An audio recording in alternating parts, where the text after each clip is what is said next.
Hello and welcome to this tutorial. My name's David and in this tutorial we're going to be solving this robotic arm. It's going to look a little bit like this and we're going to learn how to solve a hierarchy in mmSolver.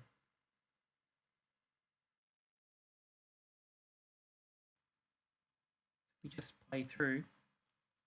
It's just some stock footage that I've found on the internet. And the robot arm simply turns around.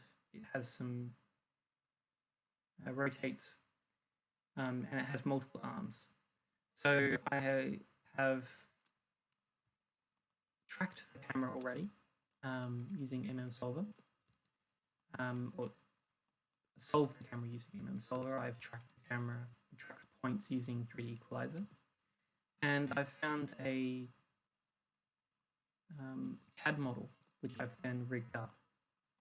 So luckily I've been able to find the company from this label here, and I have a rig and a model, a CAD model.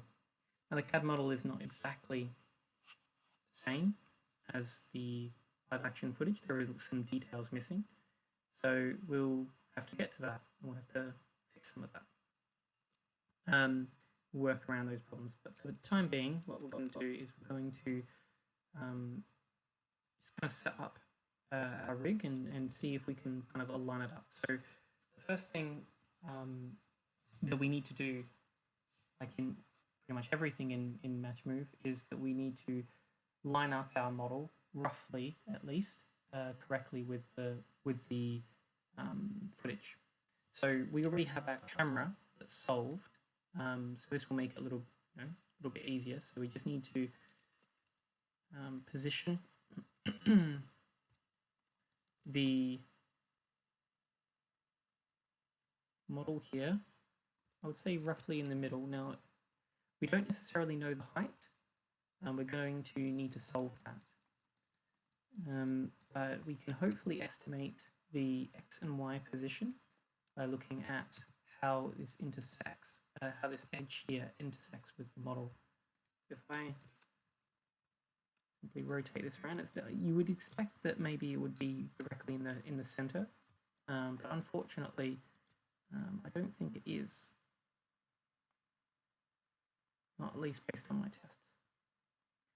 So just going to kind of put that roughly in there and lining it up. Now the other thing is that I've correctly scaled this model based on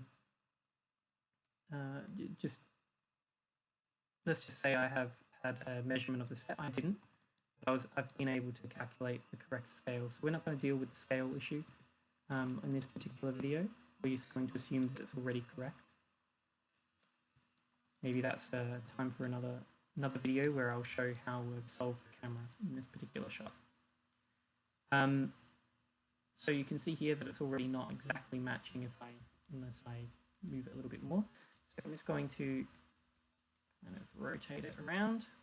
Now it's a little bit hard to see the robot kind of lining up with the footage, so we could try to change the transparency or something, but for this I think the easiest way is just to override the shader here. I'm going to assign a use background shader, and we can see we've got our model. Now I should also point out the way the rig is created. All I really have is a bunch of locators. So the root here is the global control essentially, and we have first, second, third, fourth, fifth, and sixth. These are just the different hinges and the different angles. Joints, I suppose you could say, in the rig. Now they've also been locked with their specific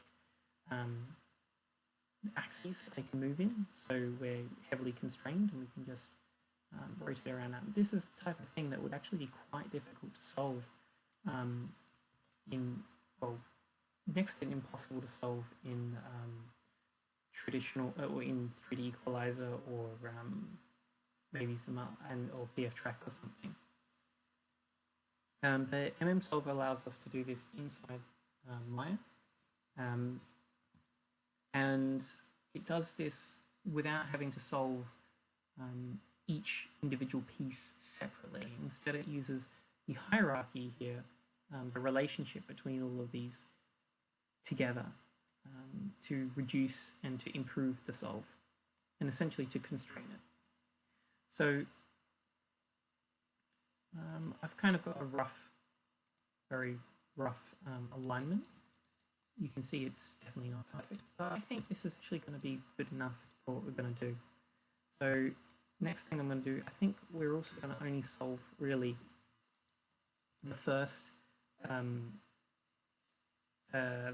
4 levels. We're not really going to bother with the 5th and 6th, which is the, let me show you, the 5th is the rotation of this final arm thing, and this one is up here. The rest of it we're going to solve.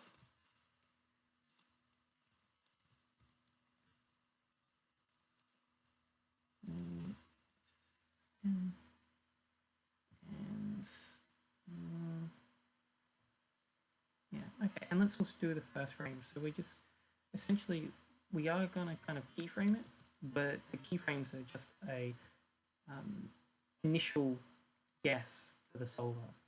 So mmSolver uses the current information, the current values that you're giving it, and then it refines it.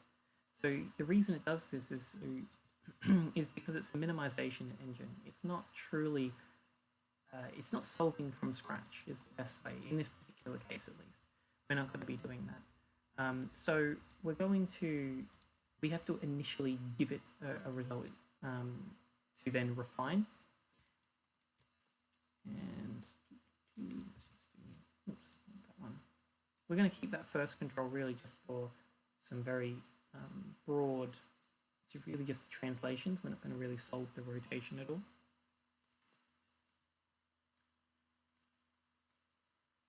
And as we try to line this up, you can kind of maybe see it's not, the detail in the model is not there, especially here, for example, at the top here.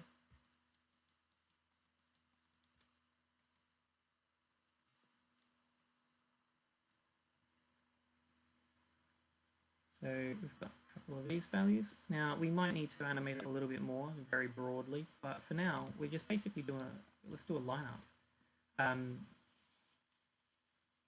So obviously we're going to need some 2D points. So if you're not already accustomed to it, mmSolver, what it does is we actually have, look this for a second. We're going to load in a couple of points. Give me one sec. I'm going to load in the first arm, the points that I've just got, that I've already tracked for the first arm. And by default, we don't have really anything created yet, or so we have a camera. We'll specify that. Otherwise, we don't have a marker group, and we're going to create a new collection as well. Now I've already set this up so that the film back is already set up correctly, and that we're going to be importing as undistorted. So this will create a bunch of markers. So if you are not already familiar with markers in mmSolver, markers are essentially 2D points. In other software they might be known as trackers or tracks, or 2D points, or points. They have various different terminology. In mmSolver, we refer to these red 2D points as markers, meaning as if you had a marker on that you were tracked on some footage. And as with other software, you would also have a 3D position of something, and we call that a bundle. Now the reason for this is because it's this process is known in the some fields. It's known as bundle adjustment. So in the literature, it's known as bundle adjustment. So we have these 3D points, which are bundles. They represent the bundles of light they're going to be hitting our footage. So each one of these markers, each one of these 2D points, has a 3D 3D position. Now these are basically just little locators, transforms in Maya. And right now, what I'm doing here is I'm pressing the M key. The M key is just can toggle between the two. So the marker, the 2D point is actually just in front, underneath the camera, and it is so you can actually see it here. And it has a little depth, so it makes no difference because it's 2D, but it has a little pseudo depth. We can kind of position it there, and we can see the 2D points. So we can see here kind of an interesting effect where these 2D markers are there as the camera moves around. Next, what we're going to do is we're going to kind of position these bundles, these 3D points, into the correct location where they should be roughly on the first arm. So we're going to parent constraint, or just sorry, parent them underneath the first control. And I'll zero that out. And at this point, we've kind of got them called marker and bundle. It's kind of a little bit confusing.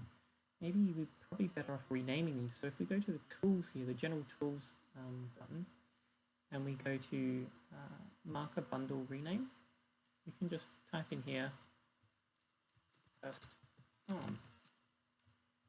Okay, and this will rename all of the markers and of the corresponding markers. So you can see here it says first arm 4 and first arm 4, and one's called MKR, which is marker, and one is the green, the bundle.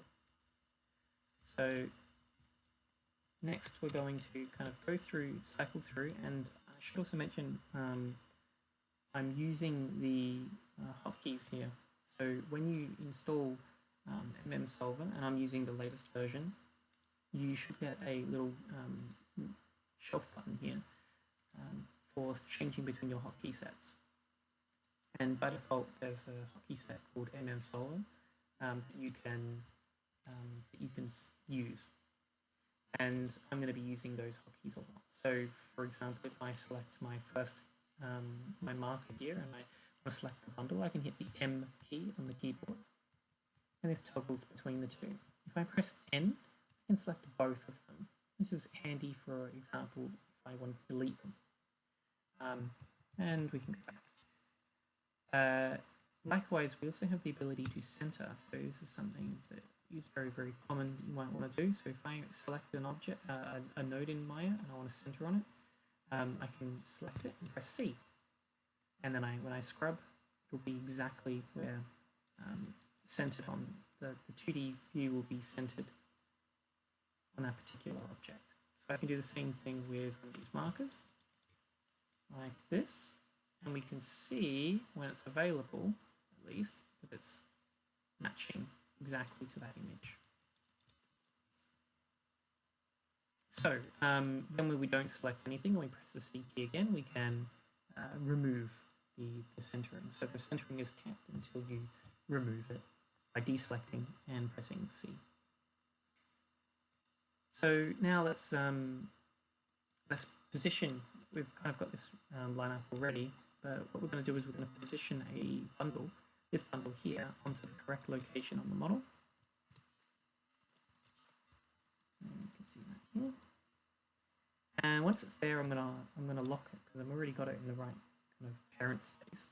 So I'm going to hold the A key down and use toggle bundle lock to lock these attributes. We could just right click and lock selected, but it's a couple of extra steps. We can just lock it Oops, let's look at that. So let's move on to the next one. Let's go to a frame where we can see it. So this one here.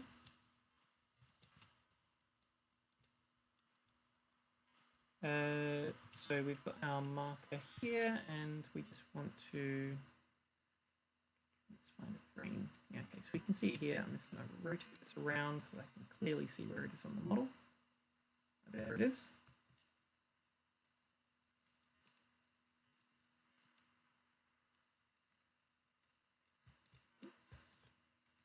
There. And that's going to position it, snap it to the model.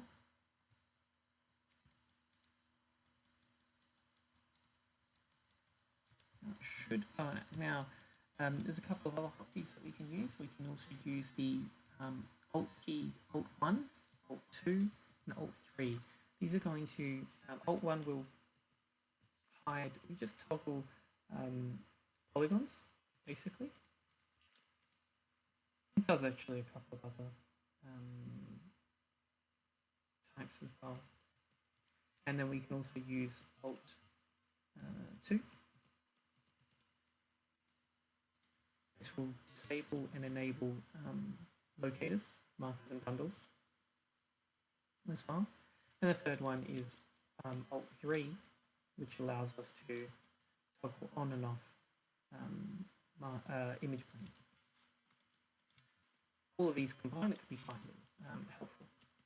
So let's just take a look at this. And let's turn on the holdouts.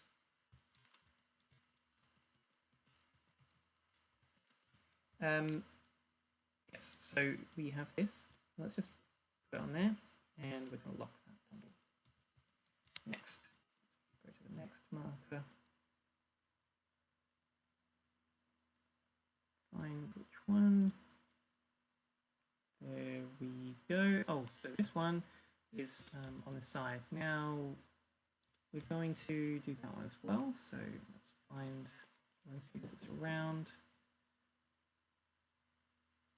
Kind of lines up, which it already does. And this. Now this poses a bit of a problem because this is actually a point on the face. We don't actually know where it is.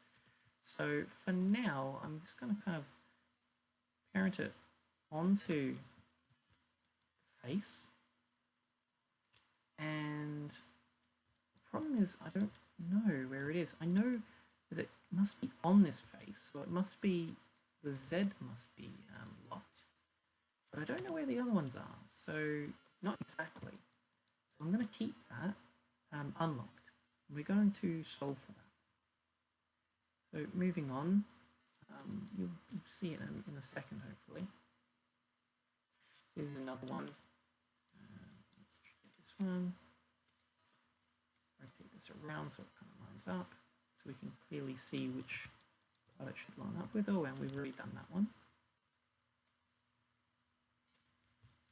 Now we've got this one. Just kind of rotate that in there.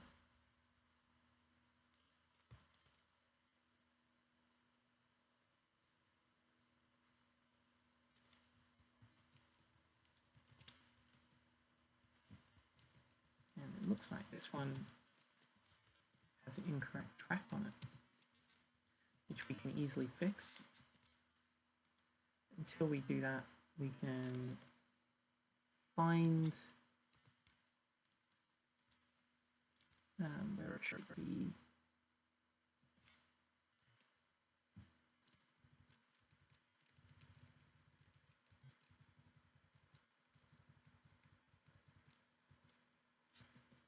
I think it should be around here.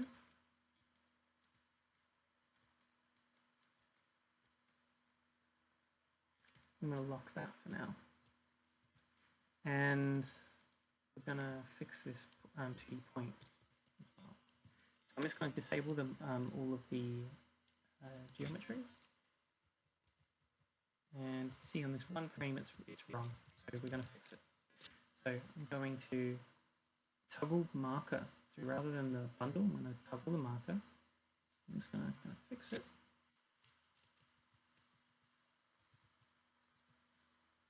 single frame.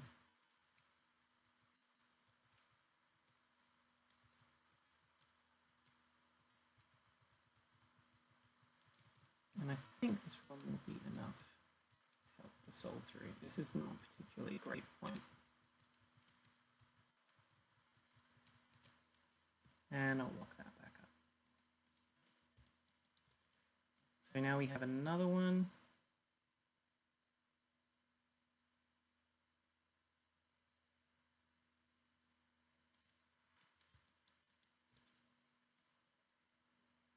And now this is another one we don't actually know exactly where it's meant to be, I don't think.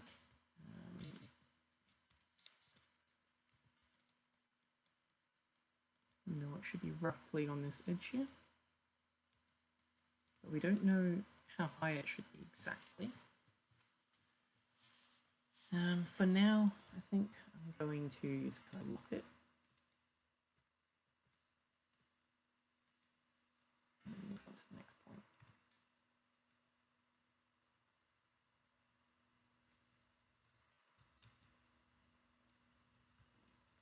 So I'm using the M key quite a lot to kind of trigger, find out where we are. And rotate this one around again.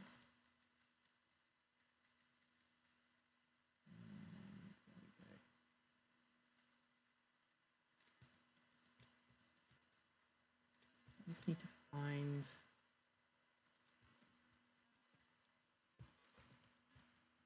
this looks like this little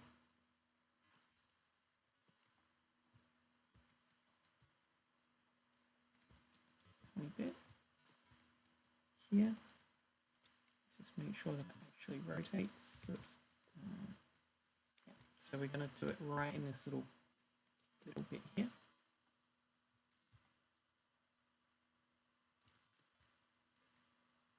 Now I should stress that this is a CAD model. It's not perfect, which is what I've found.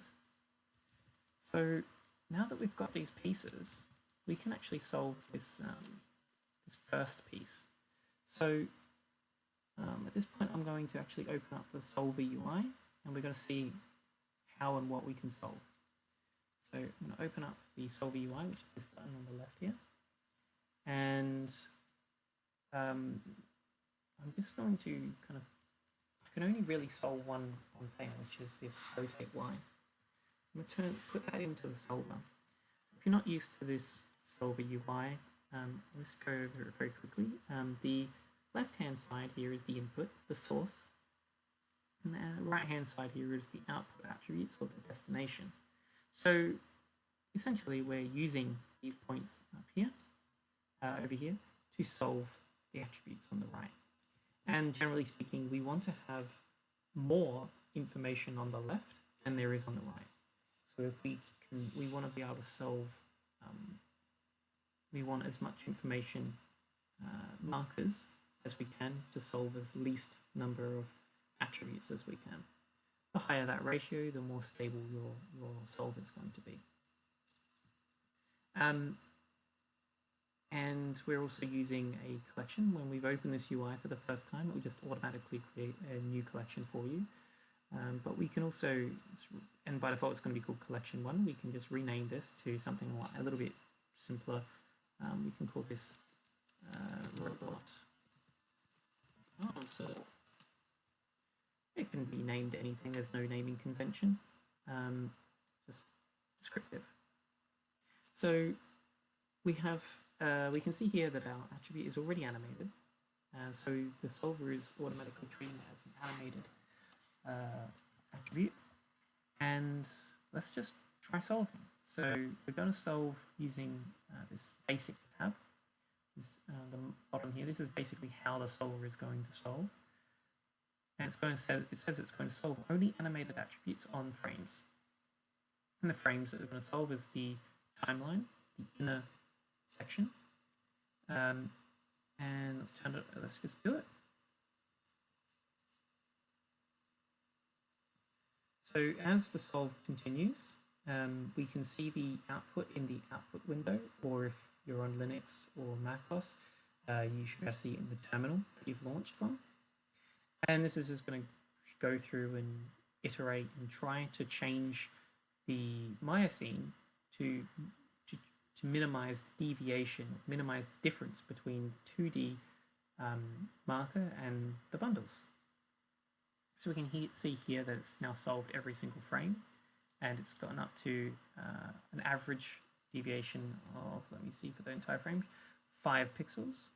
And it says the maximum deviation is on frame 1206. So we could go to that frame, for example. And of course, we've only really solved one attribute, which is the rotate Y. So the rest of the arms are not solved. And we can also see here, interestingly, that we actually don't have a solve on this frame here. And that's because we don't actually have enough frames. We just don't have enough information. We don't have enough markers on that one frame. That's been skipped. So we could kind of just say that's done for now. We're definitely not done yet. So but we're just going to continue on. So next, what I'm going to do is I'm going to import second arm. I'm going to create new markers under our camera, under our original marker group, and I'm going to add it to the collection. I'm going to rename that. So it's, okay. Let's rename that. And immediately, since they're all selected, I'm going to rename them to second arm. And I'm going to place these under second control. And zero it out. So this arm here is kind of one axis vertical arm. And let's just see, animate it very briefly. It's going to be there roughly here. Rotate there.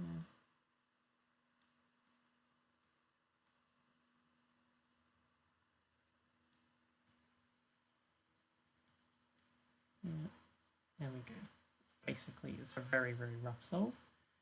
Animation, but it doesn't have to be much closer than this. It just needs to be enough to kind of give a hint to the solver where it needs to go. For example, you do not want the arm to be over here in the completely opposite direction, or the solver won't know where to go. So now that we've done that, we can do the similar thing to what we've done last time, and we're going to position the markers, the bundles based on the markers.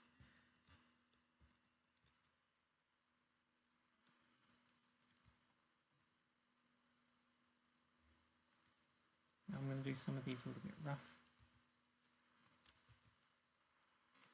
Now we have the same problem on this one here, which is we don't know where it is exactly. This is, again, like I said, it's similar because we only know the Z in this particular case, and we don't know where the Y or X is. Now it's important to note that means that it's not going so far in our solve that we've done. We haven't solved that. We haven't solved that situation. So it's still based on our guess, which is probably why we had such a high deviation, because a deviation of 5 is not very good. So just have a look. This one up here now. Now we can't actually see any particular rivets, as one might expect, based on this model. So we're just going to have to guess where it is for now.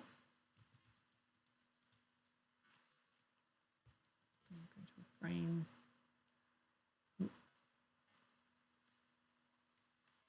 Here it is. And so it's up here.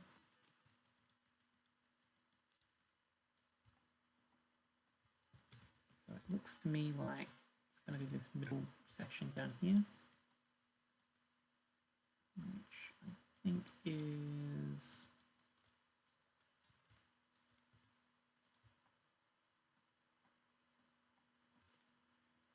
exactly sure. Let's just kind of position it roughly where we think it might be. And we're going to refine all this later on. So I'm going to lock that. One down here. Snap that. Now we know that it's going to be, I think, it should be like a vertical up and down. If we go to a frame that we can see this side on, we can see that there's this kind of vertical this relationship. So this should be a straight line. And of course, our straight line, we have a middle bit here. So let's move it down here. Roughly around here. It's not going to be perfectly around there. So once we've got that, we just lock it. And do the same thing for this one. It should really be the same axis.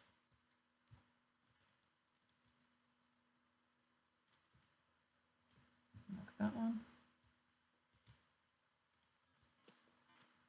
And that's 5.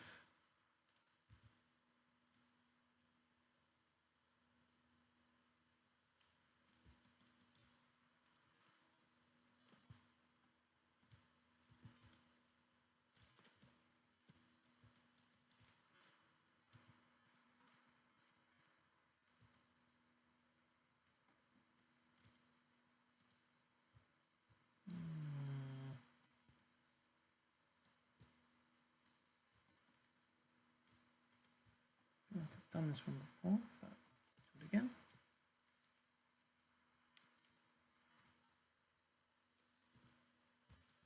So this next one is the other side.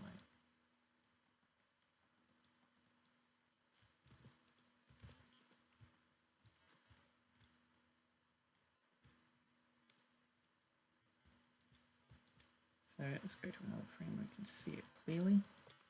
So this one here, we just got to put it in the right place roughly. There's roughly 3 sections, so it should be down here somewhere.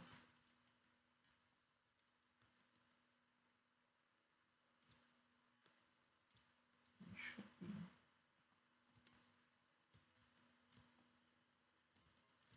roughly there. So now that we're all in there, let's open up our solve. You can see here, looks like it hasn't updated, but we can see that it's the same. Disable this and turn it back on. We can see these are all the second arm. Now we just need to actually solve the position. So the attribute to solve is this rotate Z. And I think we're pretty much done. We can solve this one now.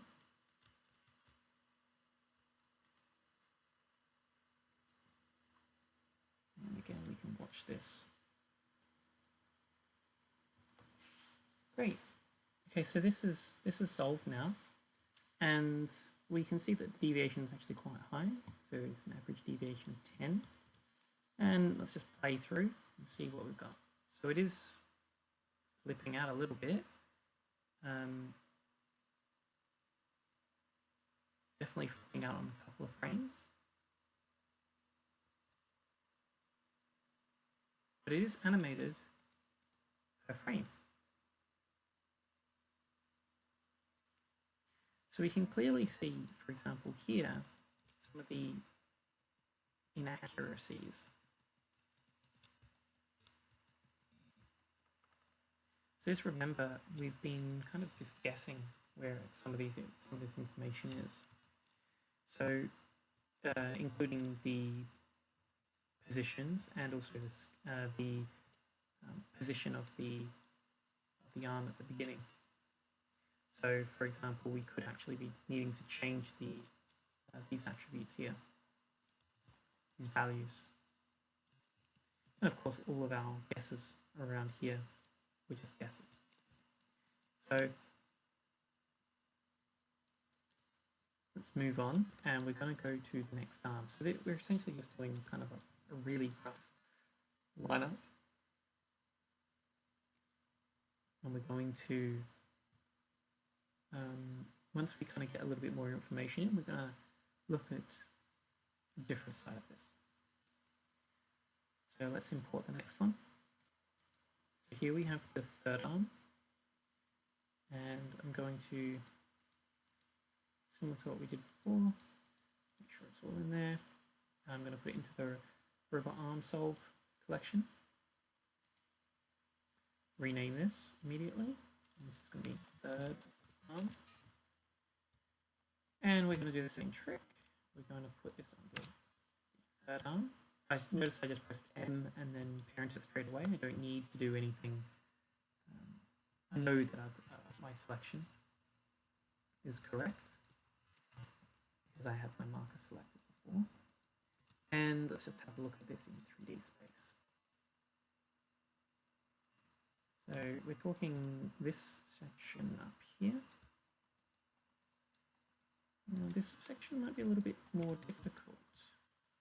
Now we don't have clear areas. Let's start with the first one. Looks like it's this little section here. And let's just rotate this so we can see where it is roughly. Now we don't see any particular area on the arm.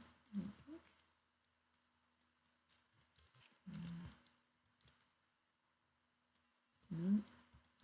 So I'm going to get that. I'm just going to put it here. Roughly. Again, we're going to refine all of this. Going to need to. Now this is another one. We do not necessarily know where it's exactly meant to be. You can see here is this bit up here. And we've got this one. So we know it should be roughly here. That's about all we know. That's locked. This one is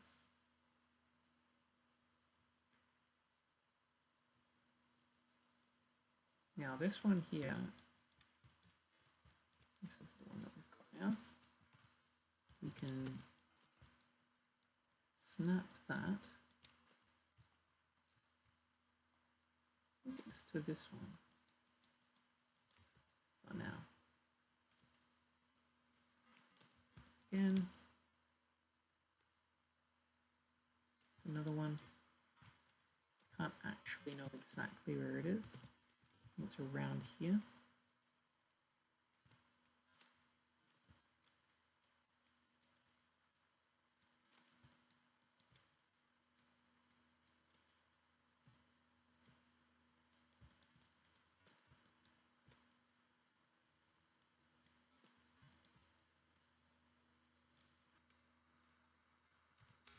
Finally, this one here.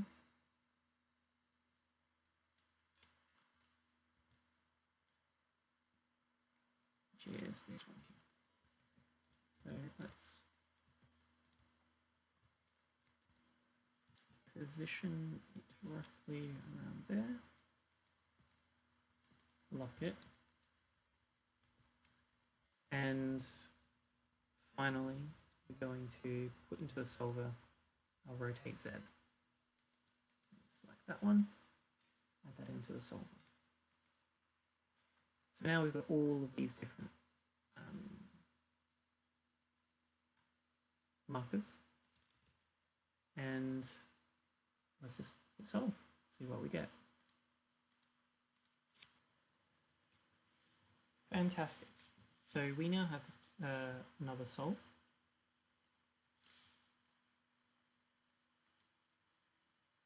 And we're going to have a look at the results. So again, the deviation, I mean, technically it got a little bit better. Let's have a look and see if it's truly better. And at least let's have a look at what we got.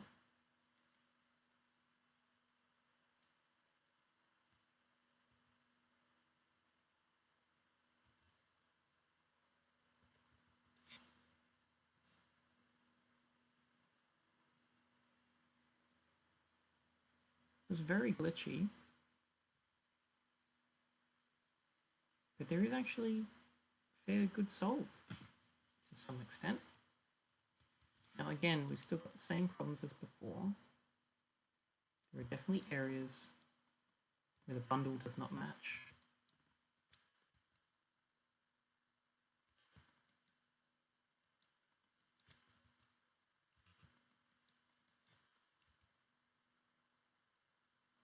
And we're going to need to do something about that. But firstly, I should say before we do that, I'm going to do the last arm, which is the fourth arm, which is this one here, and it just twists around. Now this one is actually quite an important one, and there's a lot of stuff that we need to work with to get it really working correctly. So let's do that one next. So I'm going to start by importing. So here's our points, and we're going to import this now.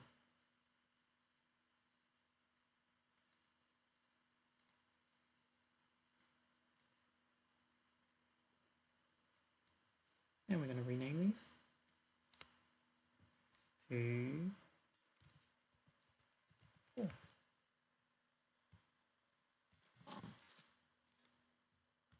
Okay. And essentially these are some points on the edges, sorry, on the bottom here. And before we forget, I'm going to select our fourth arm. There's quite a lot of them here. And I'm going to position our parent underneath the fourth control. Fourth CTRL.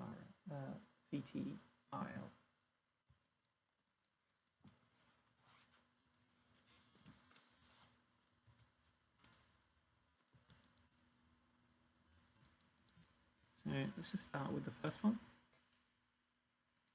Let's start on the first mark. This one here. Now we've kind of already lined it up on this frame, so we can kind of clearly see where it should be. It should be on this kind of circle area here.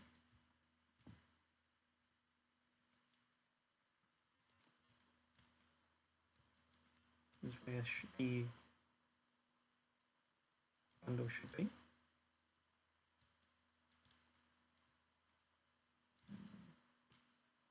That one. And the next one.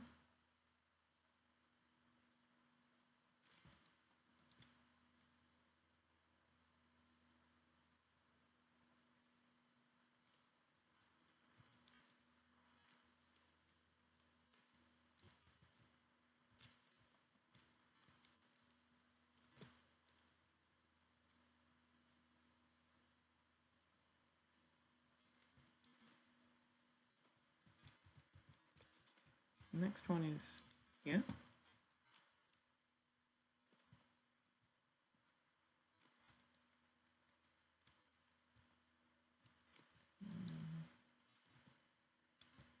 Nice to see it on almost the edge, just in from the edge. But it's been somewhere around here, I think. And again, we know on this plane, but we don't know exactly where. So if we're going to lock this one, I'm going to let the other ones unlock, keep them unlocked.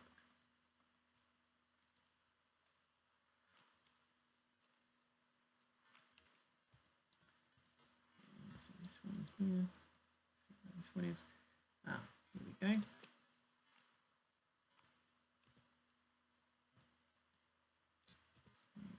Up here.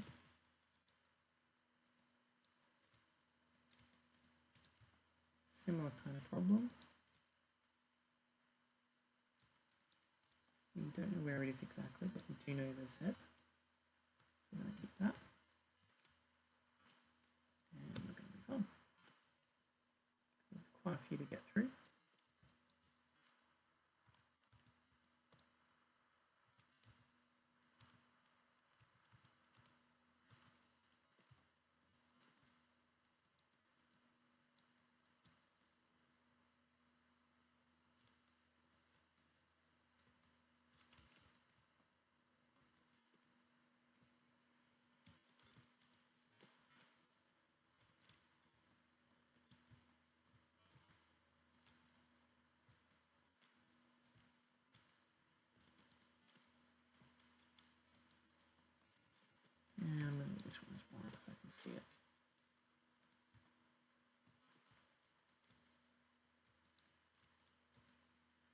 I'm fairly sure that those will line up. Should do, I hope.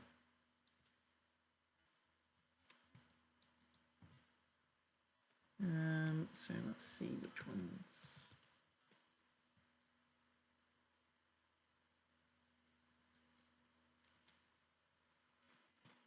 So 6.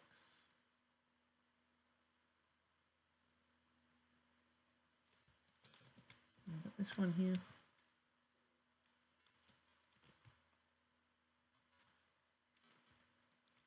It's a little bit difficult as well. So it's right on this bit here.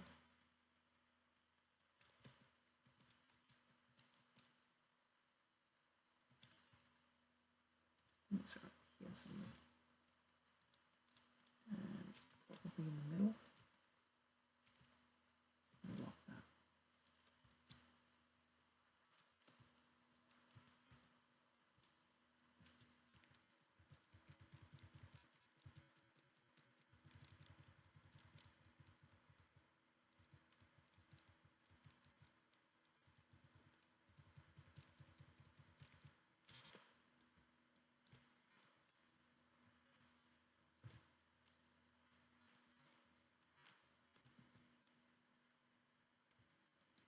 So this one we're going to leave as well.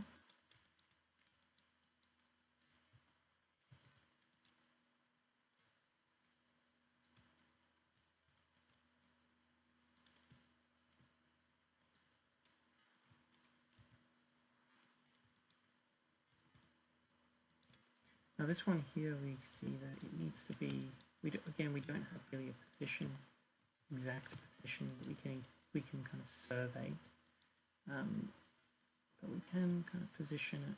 Well, actually we can't, we just don't know where it is exactly. Leave that one. Do the same thing for the other side.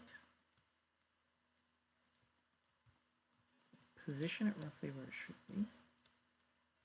And that's mostly it. You can probably guess that it should be in here actually. But we don't know the depth. Not exactly.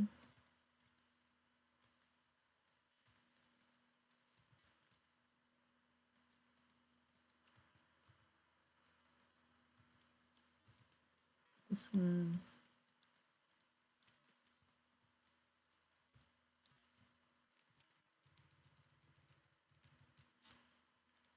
Another one. Back here.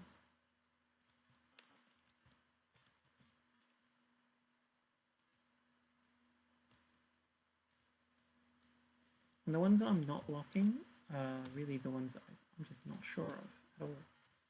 So I'm actually going to kind of wait and see how much I can get. Now, this one here, it's important to get the right side. So what I'm going to do is I'm going to select this one, rotate it until it's correct, and then I'm going to use that one. So far, it's been fairly easy to tell. Right now, it's not so easy to tell.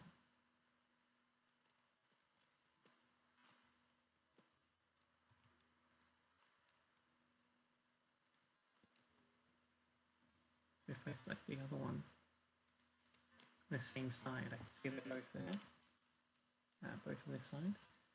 So if I select both of them, the other one, sorry, I know it should be essentially the same value, the same.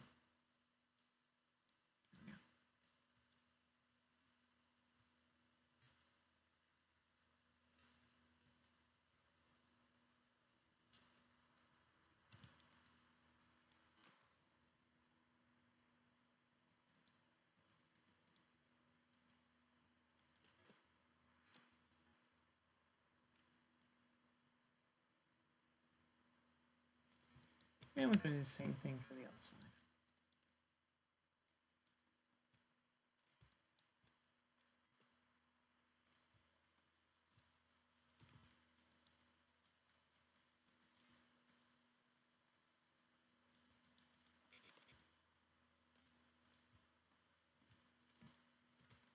And we're going to lock Z and then rest here.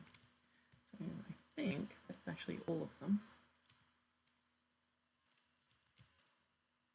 So now we're going to do another solve. See if this seems to have any renames. I'm going to click that button again to kind of refresh it. And put this next one in there. And we're going to solve it.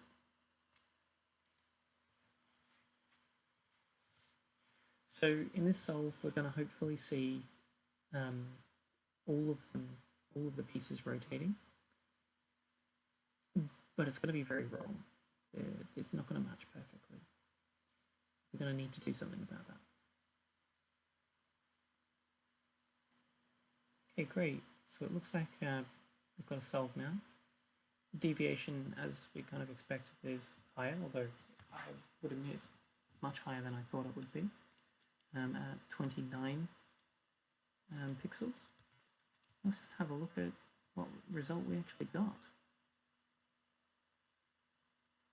So it looks quite bad. Something that we did definitely seem to make have a bit of a problem there.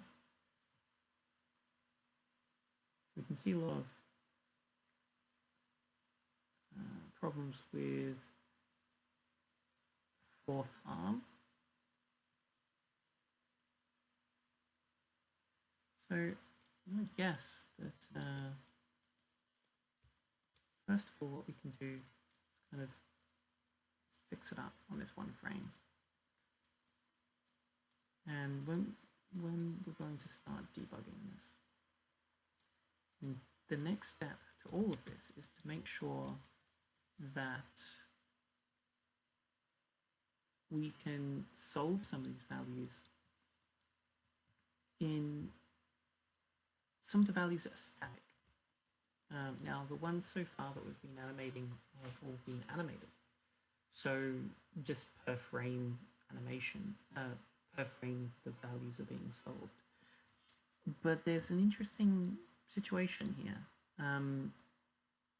As I've been pointing out, as we've been positioning some of these markers, we really don't know where they should go exactly. Now we could kind of do a lineup manually and then kind of project onto the geometry. That's definitely possible. But there can be limitations with that, especially with a solver that doesn't really allow.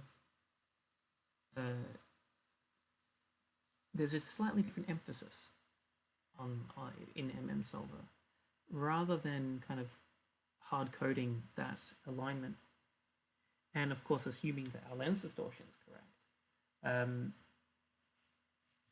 getting that exact lineup or anything like that. I think it's probably better to be able to solve that position and really get the minimal deviation that's possible by solving where that particular bundle should go. So if I move my bundle down here, what we ideally want to do is we want to check over every single frame. We want to see where this bundle should go on this model in order to minimize, to get the best result. Now we don't want to do it on each frame, as in we don't want to animate these. We want to look at all of the frames, but we don't want to animate the value. We want to have a single static value that is consistent across all the frames, but at the same time minimizes the result.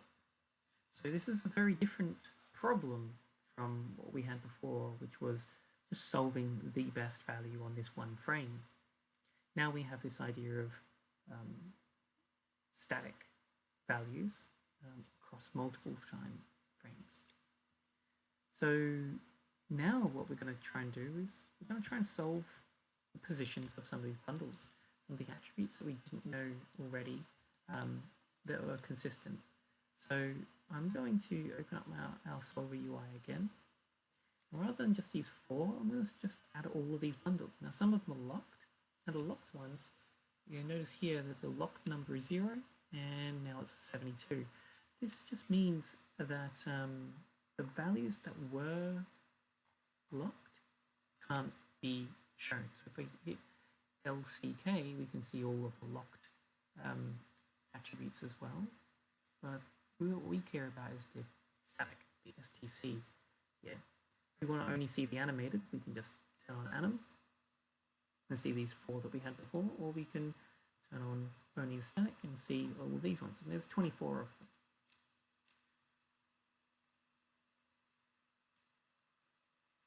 Now, we can't really solve these properly right now, because remember I said that when we started we're using this basic solver. It says solve only animated attributes on frames. Well, that's animated, right? If we try to solve this again, it's just going to solve these 4 animated attributes. It's not going to solve the static ones at all. And so we're going to need to do something about that. Also, I think I just realized this one that we've hidden. We're going to, let's just remember which one this is.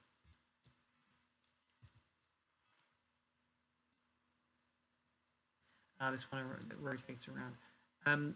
We're not going to keep that. We're not going to put in that in the solver. So let's just remove that. So what we want to do is we want to do the standard solver. So the standard solver, as the description here says, solve animated and static attributes on root frames, then solve animated attributes on frames. Which might seem a little bit confusing at first. So let's walk through what this is going to do and what we need to do as well. So we have a number of values. A number of number of values, number of attributes here that are static, and we need to calculate the best values.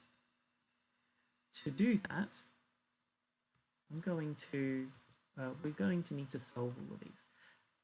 And I remember I said we want to find out across all of the frames, across the entire frames if we can. Now this isn't really feasible, just because it's going to take a long time to do that. So instead what we're going to do is we're going to pick specific frames that are going to be counted, going to be considered. These are called the root frames. So in other software, they're also called root frames or hero frames, or maybe they're called special frames or something like that. But essentially, these are the frames that are going to be considered. They're a subset of the full frames, usually, and they're going to be considered to solving static attributes. Should I say static and animated attributes? So this, now what we can do is we can go to a specific frame, for example, and say, you know what, this one here, I want this one to be used. I'm going to hit the plus button here, and it's going to add it into the list. We can also go to the previous and next one with these little arrow buttons. So we can quickly see how it's doing on those particular frames. Although we could also just kind of try to calculate which ones we should use. So we're going to use a set auto. I'm going to make a really big list. And also I'm going to sit here and I'm actually going to select some of these animated attributes, and I'm going to remove actually a number of these, because I think that at the moment there's so much noise at the beginning here. It might actually give us quite a lot of problems. So I'm going to kind of select all of this and just remove it. And here's one. And we can see there's a bit of flipping here. So let's see what we've got there. So this is kind of like pre-animating, I guess you could say, but it's also really just giving the solver a hint. And the solver really needs a hint. If you don't give it a hint, it's really going to flip out. It's not going to like it. We don't care about those. There we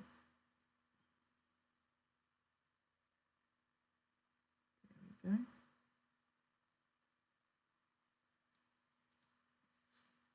Back there.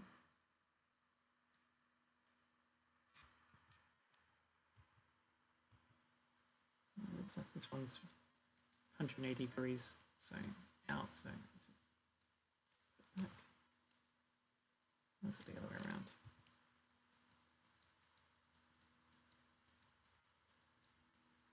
Oh.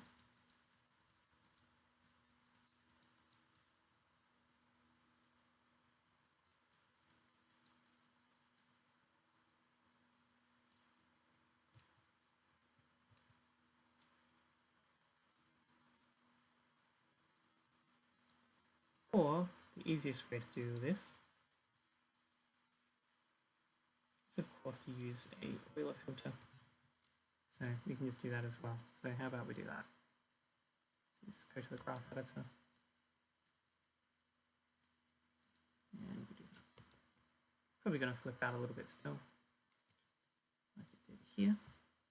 Just remove those frames.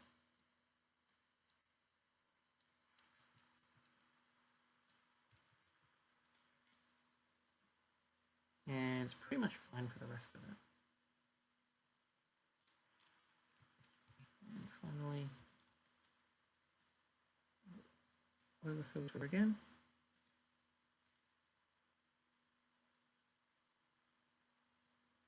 And there we go. So now what we're going to do is we're going to solve all of these bundles, positions. For example, you can see this one, the first one is this one here, one of the first ones we looked at. So it's going to try and work out where on this here is going to be the best result. So let's just let this go. I'm going to hit solve, and it's going to take a little bit longer than normal. As I said, it's still quite a lot of frames to solve. I'm just going to let it go. The solve is now finished, and we can see that we've got a deviation of 7.07 pixels overall. So let's have a look at what we got.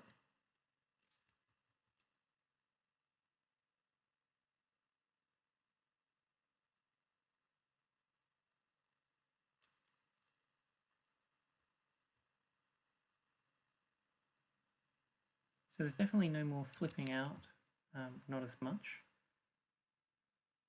Nowhere near as much flipping out.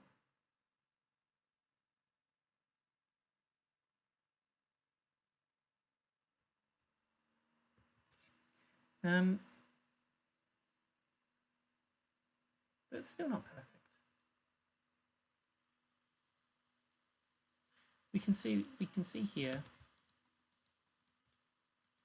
our marker, and the bundle is much closer.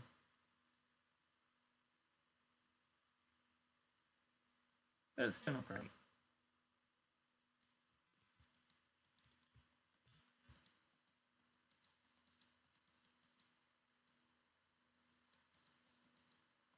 So what can we do? What we can do is we can try to solve some of these other attributes, such as this one that we just kind of guessed. So if we put these attributes into the solve, and then what we're going to do as well is we're going to kind of go over, just double check some of our values. I'm going to open up our UI. I'm just going to go over and double check which ones good and which ones we probably think we can fix maybe.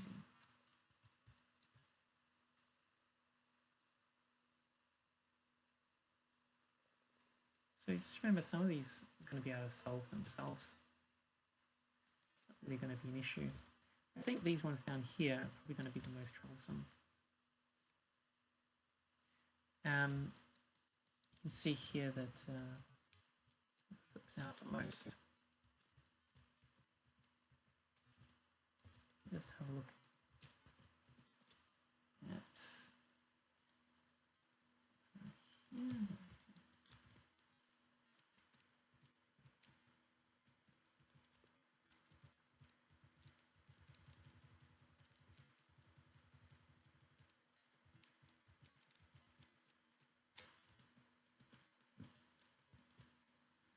And we can also kind of rotate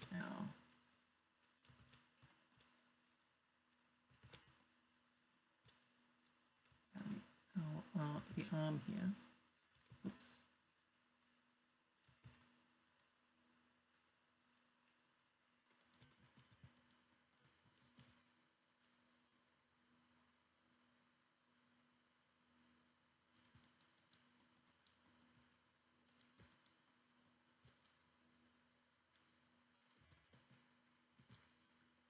And you kind of get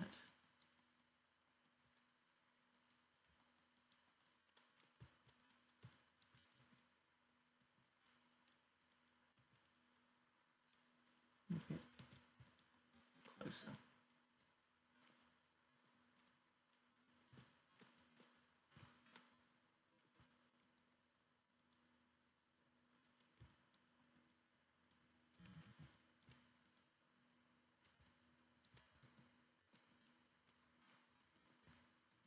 Sometimes it can be quite helpful just to put, maybe even just lock one of them, even though it might not be correct, such as this one here. See, simply because I can see here that it really should be down here, but it's kind of, it's not. We need to be able to push the solver up, the values up. So another one, let's have a look at this one.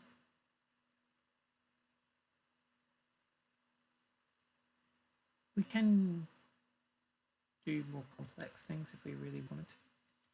For now, I think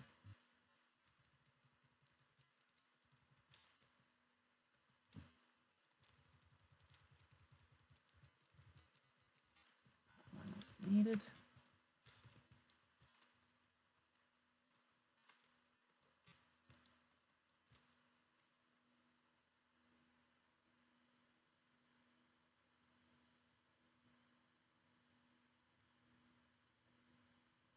There's a few other tricks that we've still got up our sleeve. We can also just go through a couple more.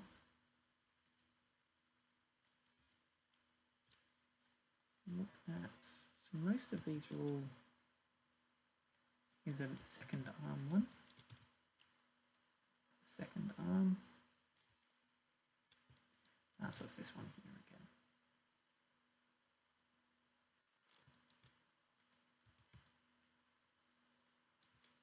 And I think we can also fix this one up. I don't think we correctly got the right section, or at least we couldn't have. You can see here it's not directly in the middle, and that could also be causing some issues. I'm just going to position that right in the middle.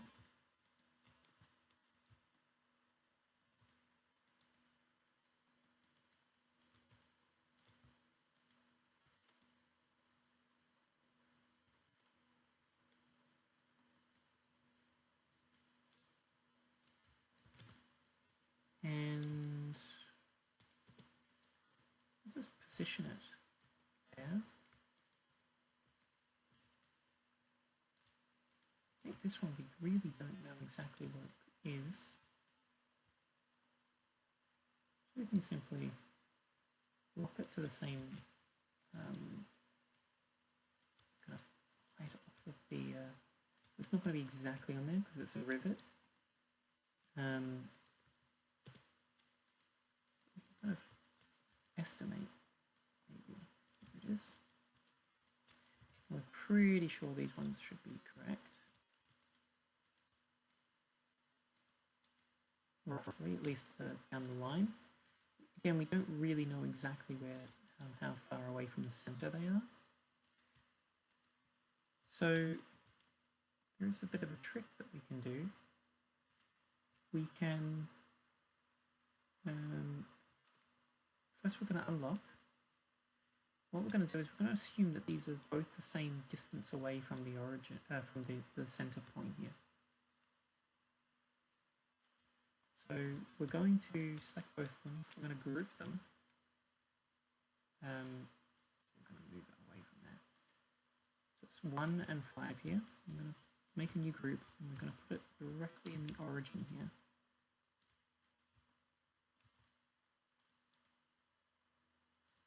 Okay. And now what we're going to do is we're just going to put these bundles underneath it. They're kind of controlled by both of them. And then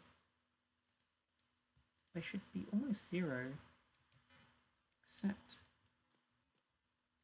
when they're not. This one. So this one is we're going to one value away, and then the other one we're going to do is minus one value away. So essentially, what we've got here is 1 unit.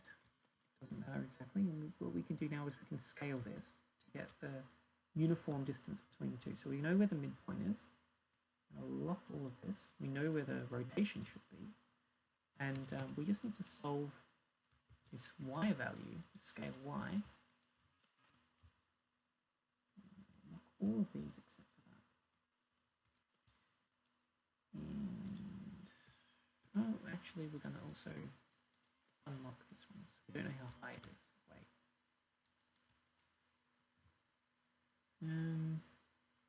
Yeah, so let's do those. Add those static parameters into the solver. And these are all locked down.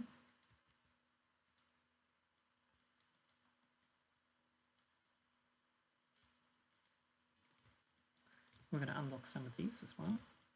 Remember, we didn't know what some of these were, where the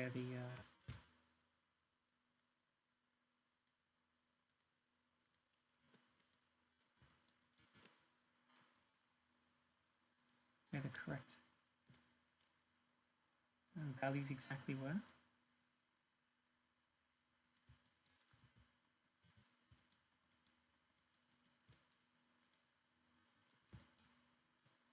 And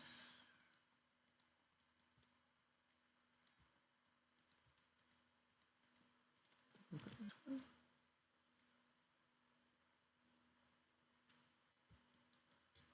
This one here. Try to put, maybe it's meant to be there. Maybe it's midway between the two. Oops.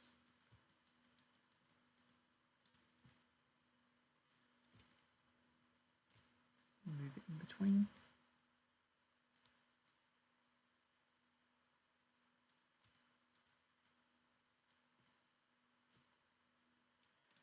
And remember, we added all of those bundles to the solver already, so we don't need to really add any more. But we do need to add these if they're not already added. They're added.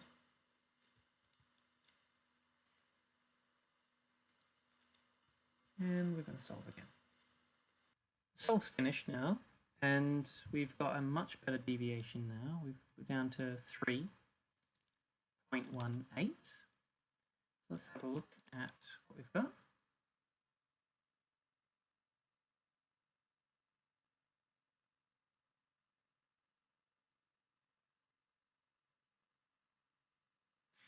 And it's looking actually pretty good.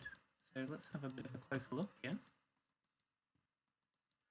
There's definitely some issues in some parts. But remember, this model is not going to be exactly perfect.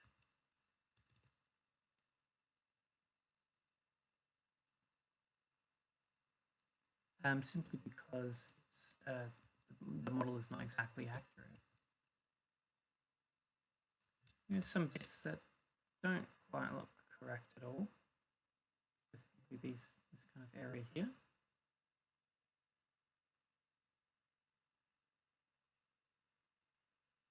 Definitely think we could refine that a little bit.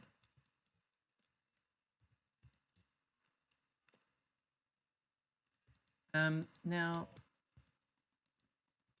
what else can we do here?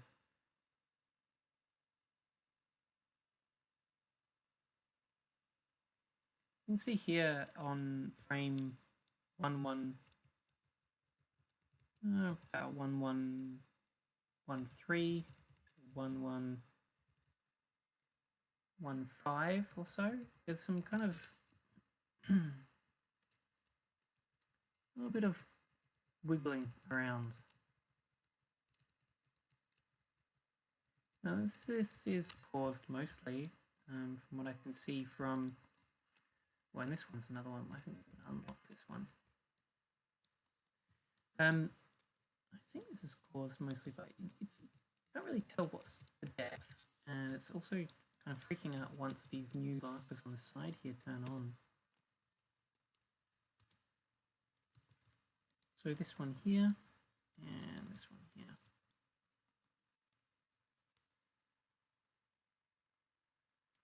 So I have a feeling what we can do. Notice that the distance here is quite large between these two markers. And I think that's mostly because this one here looks to be quite different. I remember when we created this bundle and kind of aligned it, we weren't exactly sure where it was meant to go. I think now we know a little bit more now, so we can unlock this. And let's zoom in a little bit more. We can kind of zoom it up here. It looks like it's not really going to line up. It's actually meant to be somewhere around here.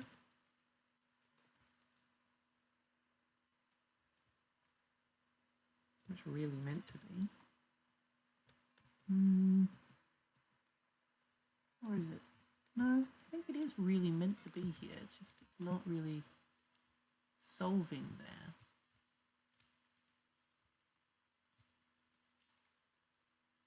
I think we can lock these bits.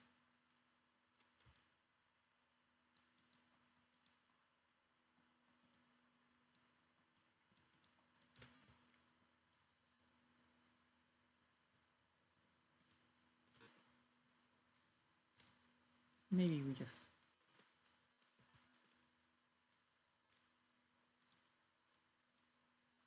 unlock the Z or something.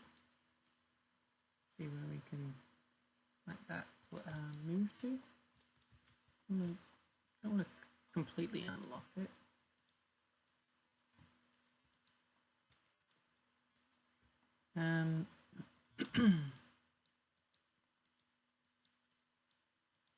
And we can also have a look down here.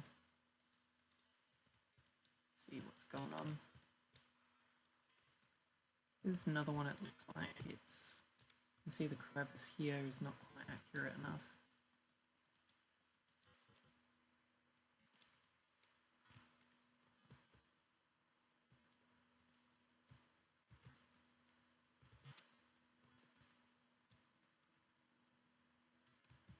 I think we can let that solve the height for us. And again, some of these details might not be so accurate. Maybe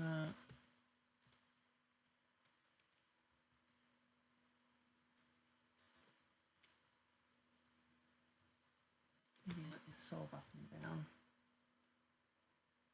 here roughly. So we're kind of going through this stage of allowing the solver to a little bit of freedom, but also locking it down a little bit. So here's another example. You might want to lock this down. We do know roughly, we've kind of got these same rivets tracked the same position. I should mention that if you look at this, this is obviously incorrectly tracked, so we're going to fix this. It's probably causing some of our problems.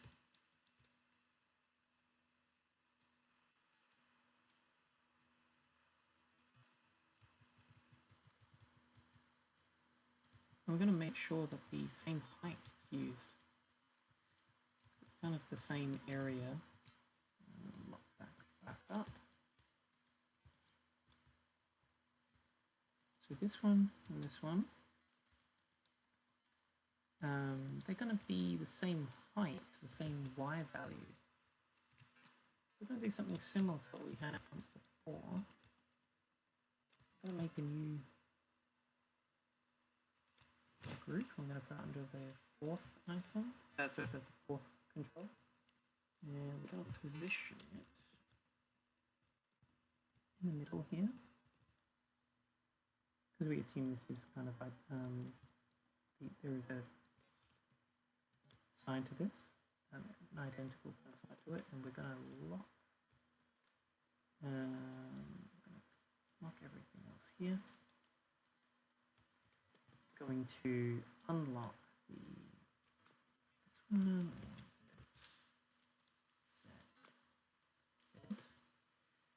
Put these two bundles underneath. Oops, unlock the bundles first.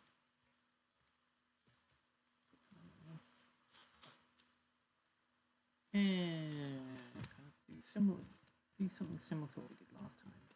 So this one here, press M to see which side this is. And make sure it's on this side. So it's a positive one. The other one is going to be negative one. And we'll lock those back up.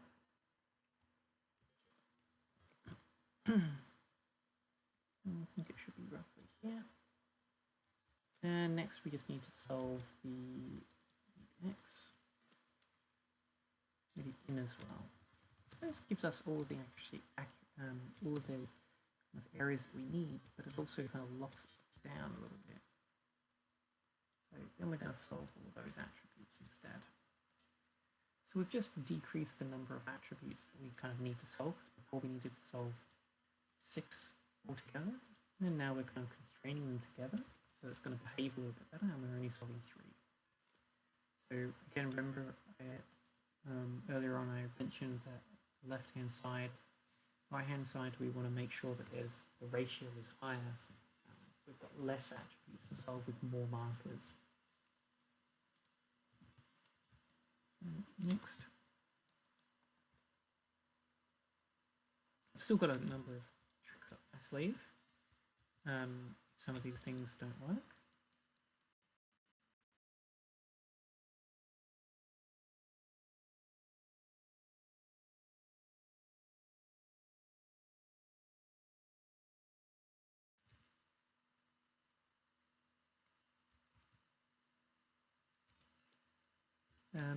Now we can do the similar type of thing that we did before. Maybe we need to do that. I wonder.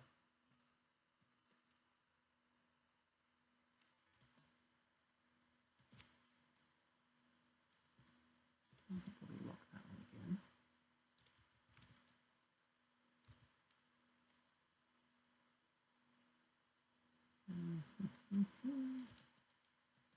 Now, we can do the same thing with these 2 markers. Say the bundles. And that's probably another reason it's causing a big problem. They're both locked and they're both set on that same side with it, which is wrong. We're going to do something very similar that we did before. Null using Control G. Position 0 it out, so it's kind of in the middle here.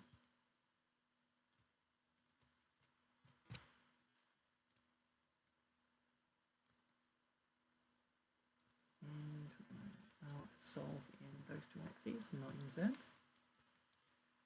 And we're going to unlock it in Scale Z. And finally, this one, this side, the other one,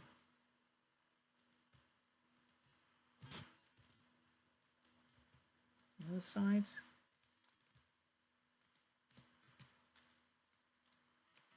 One, -1, -1, and finally we lock both of these. solver. Again, we've fixed the problem, and we're reducing the number of attributes that are really needing to be solved. So let's also rotate this a little bit nicer. And initialize it a little bit better. What else can we do?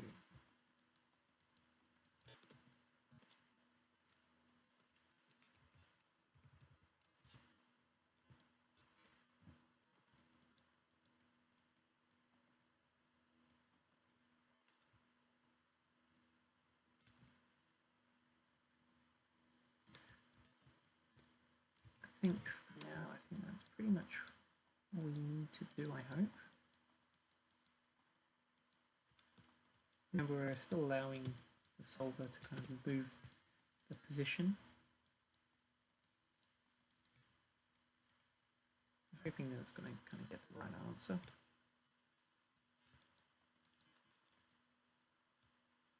You can see this doesn't match perfectly. Probably won't, because the Cattermole is just not perfect. So I'm just going to do this once again. So our solver's just finished, and we're down to about 2 pixels deviation. So let's have another look here. See what we've got. So first of all, we can see here this one here that we had at the beginning. We thought we just kind of placed. We can see that we've solved it quite well. Maybe not perfect.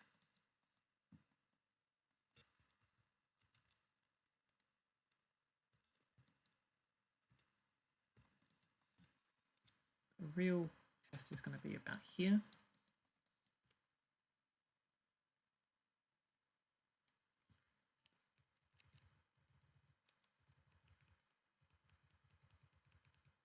So it's definitely a lot smoother than it was.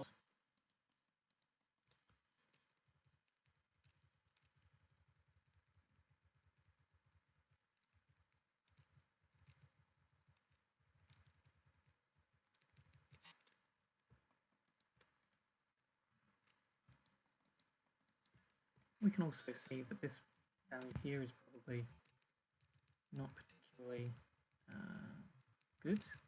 See, it's quite bad actually. So we can probably unlock that now. And maybe we could lock one of these values.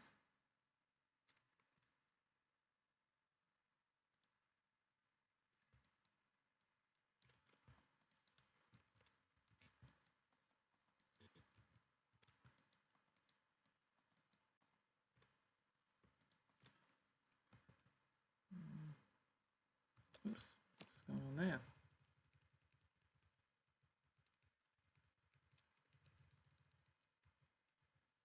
Looks like there's a bit of something weird going on there.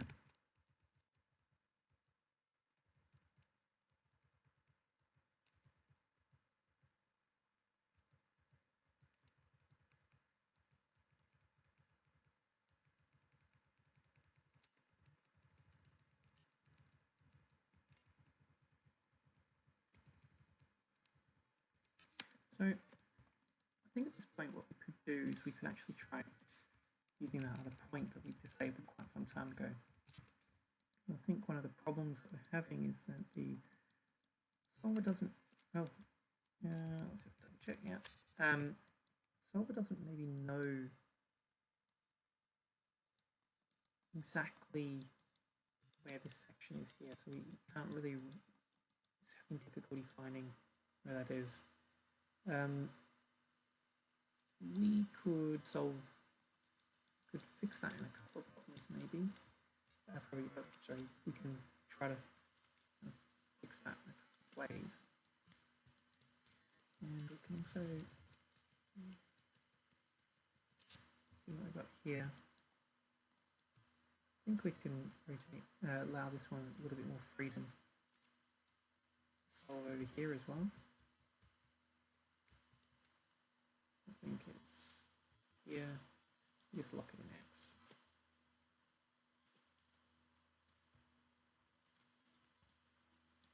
The groove is there correctly now.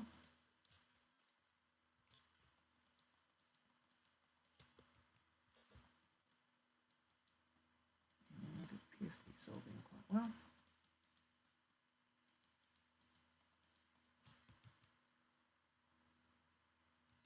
I think the last little bit is, let's just double check the animated attributes here.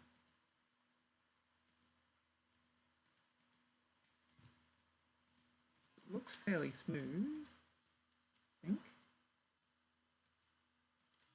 Maybe not perfectly smooth there. There's a little bit of weirdness going on there. Oh, and there's definitely a bit of weirdness here. So next question is, how do we make this a bit smoother while still getting a good deviation? Now, what we can do is we can use a smoothness feature of mmSolver. So basically what we're going to do is we're going to tell the solver when you're moving on, for example, frame 1074 to 1075, we know that the values shouldn't be all that different. They should be pretty much the same. The values for the animated attributes should be pretty close. So what we're going to do is we're going to kind of tell the solver that the value should be smooth. So to do that, I'm just going to first just open this up a little bit, and I'm going to turn off all the static variables here. And this is not turning them off exactly, that's just not displaying them. And I'm just going to select all of these attributes, I think. Yeah, let's do all of them. And we're going to right click and we're going to hit the details. So these, what we're going to do is we're going to add detail attributes, like details to the attributes. So these are kind of like attributes on the attributes. So each one of these attributes can then have a couple of different things. You can basically change how they work. And the easiest one is just to turn on smoothness. So smoothness is, we have a V, which is the value, and a W, which is the weighting. Most of the time, you're just going to change the value. The weighting doesn't make a huge impact. The smoothness value is basically the maximum amount that the attribute can change on a single frame. So down here in the curve statistics area, we can see a variance, which is how much it's changing. And we've got a variance per frame. This is of course averaged, and a maximum per frame. So this is on a maximum frame, we see almost 9 degrees change on a single frame, and on average we see about 3. So we know, I mean, this one's probably fairly good already, so we can just maybe increase this to 10, the smoothness, because it doesn't really need to change a lot. And the solver is going to try and make this as smooth as possible. It's going to make sure that it doesn't really go over 10, a value of 10 either way. So if we're starting at 0, it could either be positive 10 or negative 10. Sorry, I think that's positive 5, negative 5, so it's a maximum of 10. And we're just going to turn this on, and I'm going to set this to, so this one's got really quite high, and this one's quite one of the noisy ones, so I'm going to set this to something like 5. I'm just looking at this per frame value, and then I'm just going to increase it a little bit. I'm being fairly nice about it. I'm not gonna be too, if I use a value smaller than this per frame, you're likely to kind of smooth it out even more. We're just being kind of gentle about what we're telling the solver. So this is another one, let's say 5, no, 4. It's about half this value. And when we see OK, going to see these values here.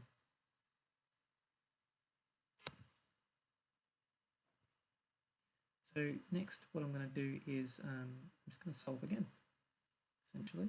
And before I do that, I'm actually going to hit this, set auto to make sure that we've calculated the root frames that we need with all the markers that we've got. And we hit solve, and we're going to see what we get again. What I'm hoping is that if we have a look at our values, for example, for the fourth, I go to graph editor. Okay, these are quite noisy. I'm expecting that we hopefully shouldn't have so much noise, so we shouldn't get so much jumping around anymore. So let's see if our idea is good. And we're going to wait for a solve. The solve is finished, and let's have a look at what we've got.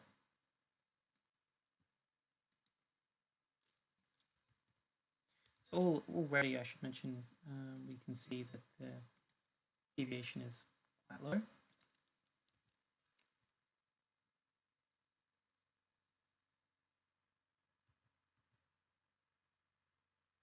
And so far, the match move looks pretty good too.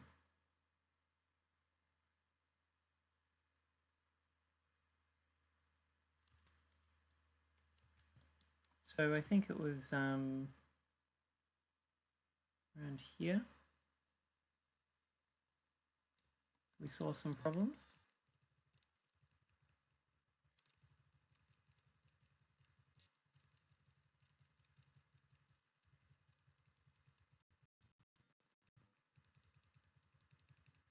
And let's have a look at the curves.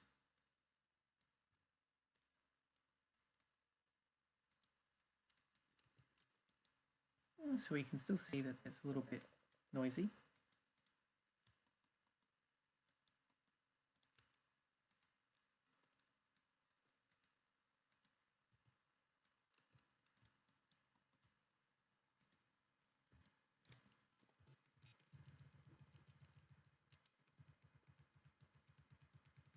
Sometimes that noise will actually be accurate, as in the object really was moving like that. Let's just have a look at this in 3D.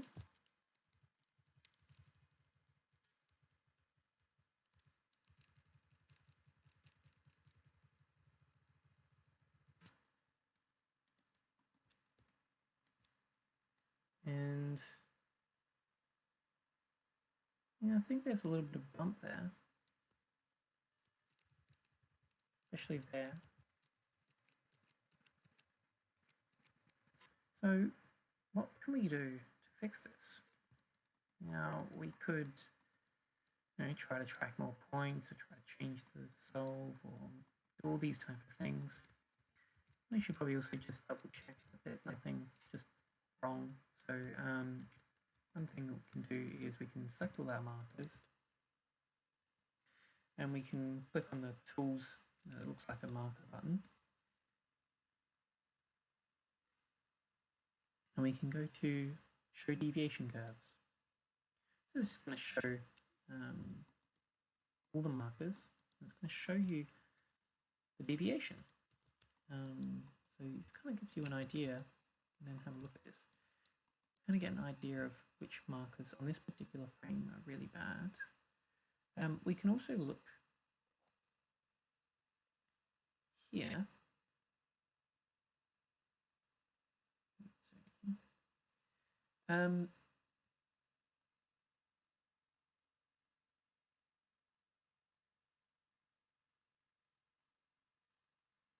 We can have a look and see which. So these are the frames. So this is on this particular frame. We can see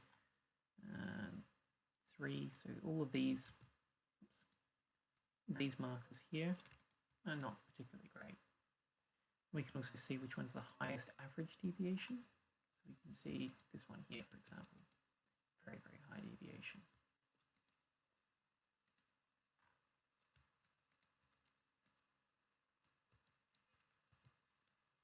And finally, once we're done with looking at the markers in here, I'll just reset the graph editor back to where it was before. So I think what I want to do, let's see which ones this is. So it's this kind of marker here on the side.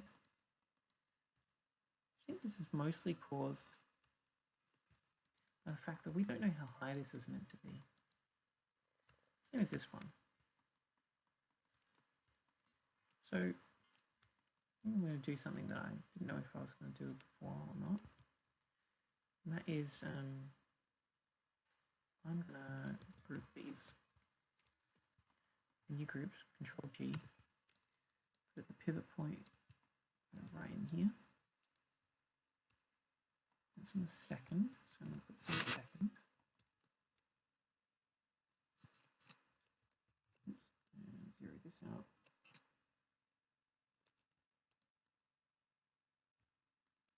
And lock this. I'm going to put in this and this, unlock those, put them into this null.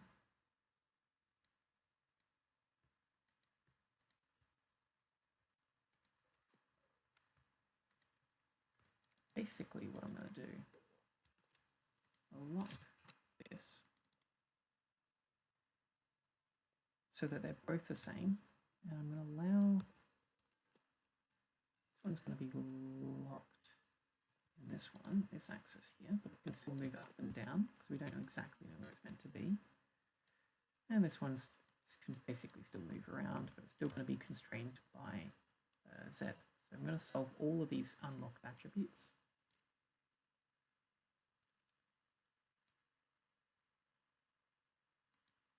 I'll do that. It's going to be number one. I'm also going to have another look at this one. So that's what I think second and third. I'll look at the smoothness values that I've set. 2 and 4. So let's just have a look at these ones again. It's these two. So right click, edit details. And we can see the per frame, it's about, yeah, okay, so it's about 2, and this one is, yeah, okay, so what we can do is we can set this to about 2, and set this to about 1. This is really going to force them to be quite smooth. This might hurt us a little bit, so it might actually be not very beneficial in the end, but we'll see. Actually, I'm going to set this one to 2, not 1. So I think we're constraining that a bit too much. So we've got more and more attributes now. Hopefully we've got enough markers.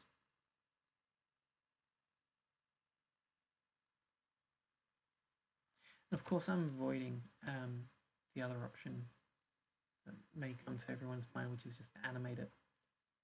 And I really just want to prove that we can kind of solve this. So we're going to solve this once more. I'm going to see what we get. The other advantage of course, solving it is that if there's any changes or things like that, you can just resolve every single frame. You know, hand animation is important sometimes, but if you can solve it, it's just going to be, it will save a lot of work. So we're going to wait for this to finish solving. The solve's completed, so let's have a look.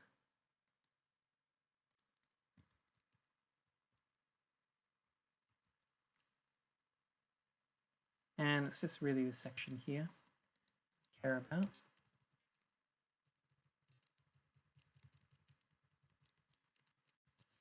And you can see now that this is solved a little bit further away.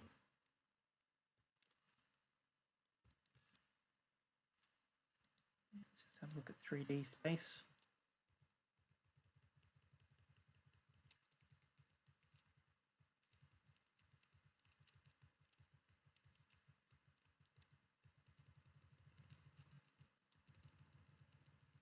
I think this looks pretty good.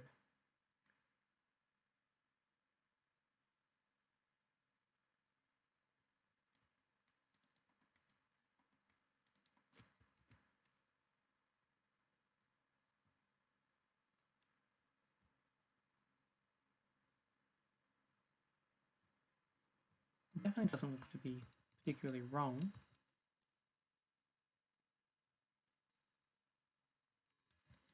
And you can see here, of course it doesn't line up perfectly accurately because the model won't.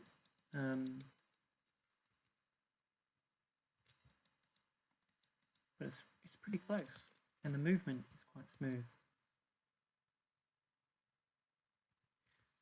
And if we wanted to, we could try tweaking more. So I think actually here you can see there are some issues. Yeah, we can see, I can see there's a bit of an issue there.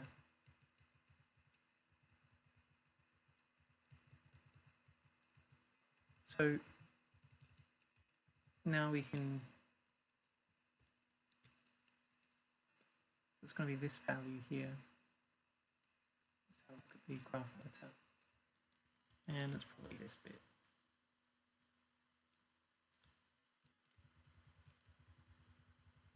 So I think it's probably caused by over smoothing. You can see here that this is too smooth. It's very, very smooth.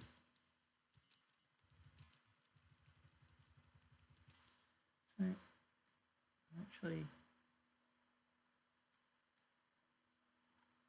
find this value here. Value 2.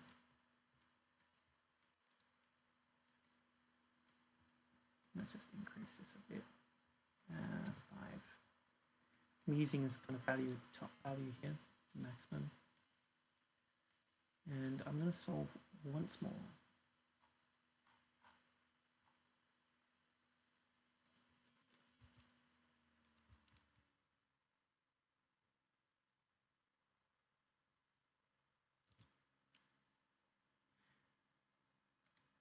Just wait for this to solve.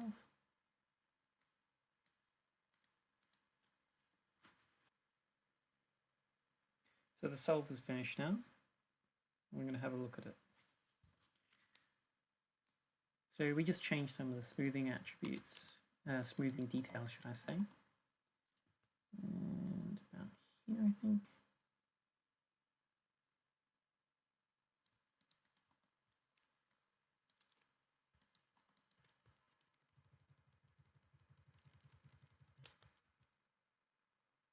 And I think that has fixed the problem. Double check that again. So you can see here it's nowhere near as smooth as it was. It's just quite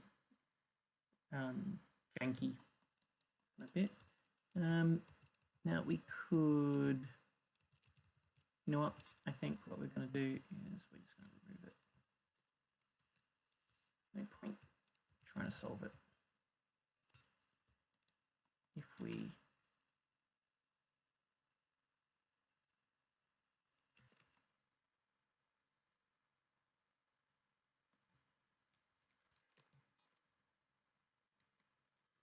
now, once we've done this modification, because we're only modifying one of them really, we might want to then, this is fairly smooth now, we can smooth this. We can use Smooth Keyframes UI. Let's smooth this a little bit. In fact, we could do it for any area that we really want to. We can smooth these. So we're going to smooth that area of the frames. It's going to blend it in. Maybe add another keyframe here.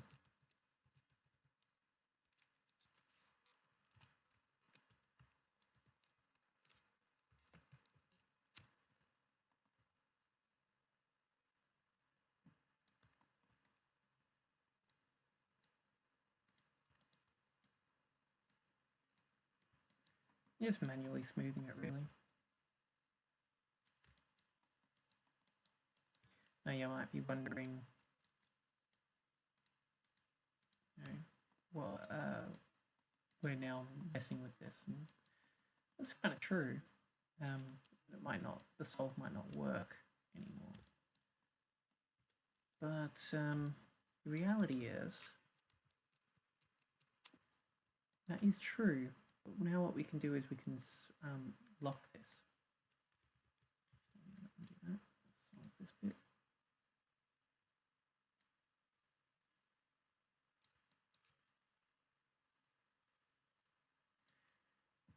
And we're going to lock this attribute, or should I say we're just going to remove it from the solver.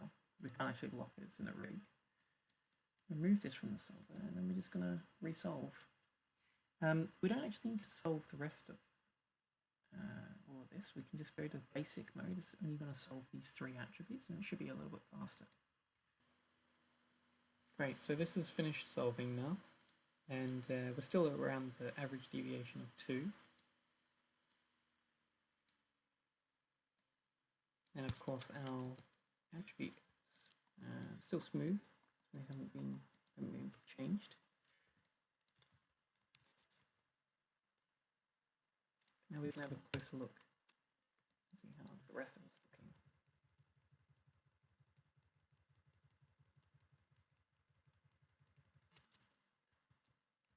So it's still pretty good.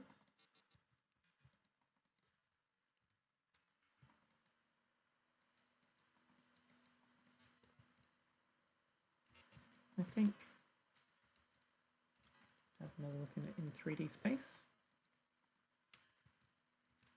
So this kind of iterative workflow is what mmSolver is kind of all about. It's this refinement. So we started off with something pretty broad, and then we added more and more information as we went along. In the end, we're able to solve this rigid object with hierarchy quite well, I think, considering.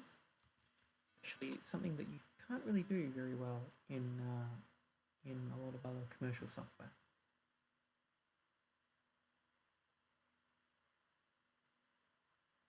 There we go. Hope you've enjoyed this. Hope you've learned something, and add some comments or just ask some questions on the forum.